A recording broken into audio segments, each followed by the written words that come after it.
हैदराबाद में Congress working committee की meeting शुरू हो गई है। लोकसभा और असेंबली इंतखाबात पर चर्चा हो रही है। सोनिया गांधी, राहुल गांधी, प्रियंका गांधी अब भी यहां मीटिंग में शामिल है। मल्लिकार्जुन खड़गे भी मीटिंग में मौजूद है। सीडब्ल्यूसी के 39 परमानेंट मेंबर मीटिंग में शामिल हैं। ये बड़ी खबर आपको बता रहे हैं। तेलंगाना में कहा जा रहा है कि इसी साल असेंबली इलेक्शन है और ऐसे में तेलंगाना के लिहाज से कांग्रेस अपनी हिकमत अमली तैयार करती हुई आज हैदराबाद के अंदर नजर आएगी। सीधी तस्वीरें आपको हैदराबाद से दिखा रहे हैं। हैदराबाद में कांग्रेस की वर्किंग कमेटी की मीटिंग शुरू हो गई है।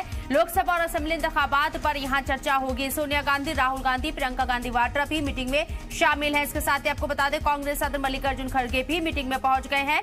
सीडब्ल्यूसी के 39 जो परमानेंट मेंबर है वो भी मीटिंग का हिस्सा है। लोकसभा और इसके साथ ही इसी साल होने वाले तेलंगाना में असेंबली इंतखाबात को लेकर चर्चा हो रही है।